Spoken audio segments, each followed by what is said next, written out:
اگر رسول الله به کفار جهاد و قتال و دشمنی کرده، همه این نظام و حکومت با این ملت باید دشمنی خود را با یهود خبیث اعلان کنند. آیا اعلان میکنند؟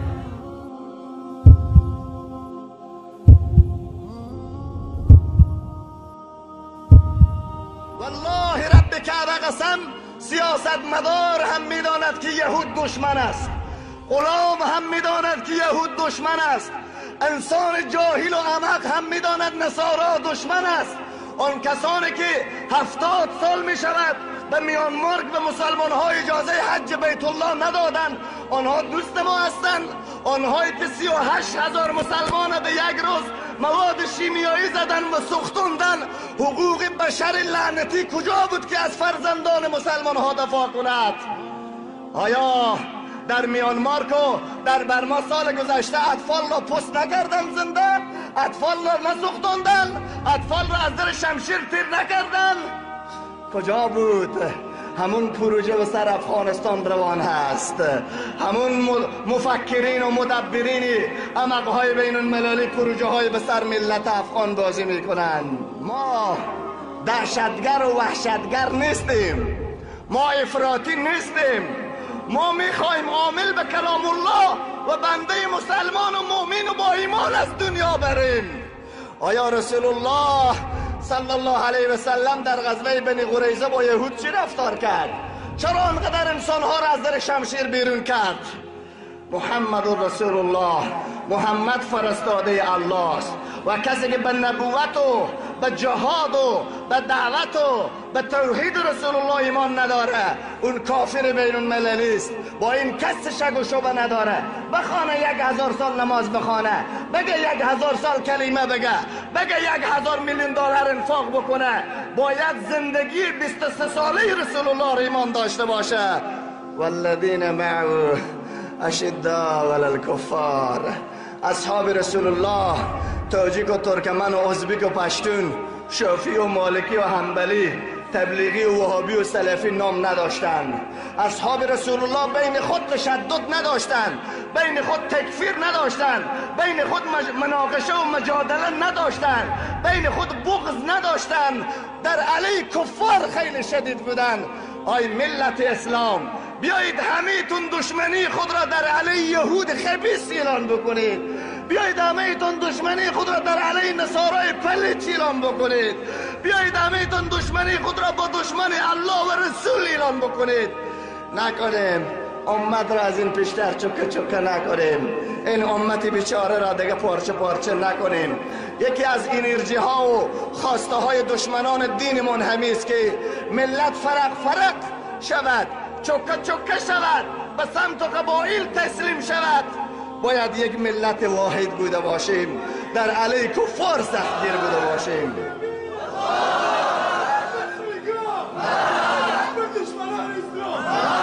سوم، باید بین خودمون محبت داشته باشین.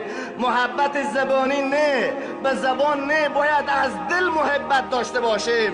امروز جسمایمان به هم ملوث است، دلهایمان میلیارد کیلومتر از هم فاصله داره، نشستایمان نزدیک است اما دلهای ما خیلی از هم دور است.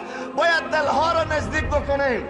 بس از خودنمایی و ریاکاری، بس از شهرت و القاب، والله قسم هلاکت است برای ما.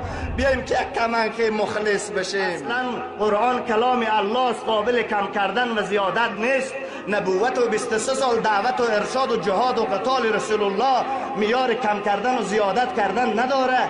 زندگی و قربانی اصحاب رسول الله صلی الله علیه و سلم مکتبی اساسی است که اگر ملت ها عمل کردن با آیت جهاد و قتال و دشمنی بر یهود و نصارا را تا پی القاعده و تروریست میگذارند، اگر کشتن و شمشیر زدن رسول الله را در احد و بدر و حنین و به اصطلاح در غزوه بنی قریظه سربریدن یهود را تروریست و دهشتگر میشناسند، دشمنان بدانم که اگر محمد تروریست بوده، ما همه یک تروریست جهانیستیم. به این تروریستی یقینا تا لحظه یک قطره خون باشه ادامه خواهد دادیم. نعره تکبیر، نعره تکبیر، نعره تکبیر.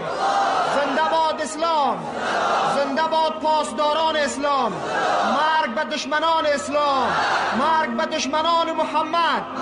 پاینده باد محمد. آیا در زندگی 23 سال دعوت رسول الله جنایت‌های متنوع یهود از شکمبه شتر انداختن بر سر رسول الله، از آب دهن پرتاب کردن تا به داباپاها سنگ زدن، تا شیب ابی طالب محاصره اقتصادی کردن، دخترها را به طلاق مواجه کردن، همین جنایت‌هایی بود که یهود در علیه رسول الله صاحب اخلاق، صاحب مصلحت، صاحب بصارت، صاحب حکمت کردن. اما همین یهود جنایت به او سرحد نرسید که در دوران رسول الله و صحابه قرآن را به تیر زده باشند، مگر بعد از دورانی که اعمال و عقیده و جهاد و سیاست رسول الله و صحابه از بین امت رفت، گاهی وقت از قله های آمریکا اعلان شد که قرآن به تیر زده می شود، گاهی وقت اعلان شد که عکس خنزیر کشیده می شود و رویش محمد نوشته می شود، نعوذ بالله. گاهی وقت اعلان شد که قرآن در زندان ها به دشویی انداخته می شود، گاهی وقت گوانتانامو و ابو غریب آماده شد که حتی انسان‌های مسلمان و مصلح و متقی و بی مصلحت و بی محافظه‌کاری ناسالم را حتی به سگان جنگ دادن. آیا این یهود از کدام آدرس دوستی ما شده است؟ انسانی که افراد و تشدد وابسته با انگلیس، وابسته با پاکستان و ایران و آمریکا نبوده، اون محمد صلی الله علیه و سلم بوده. اگر رسول الله به کفار جهاد و قتال و دشمنی کرده، همه این نظام و حکومت با این ملت باید دشمنی خود را با یهود خبیث اعلان کنند. آیا اعلان میکنند؟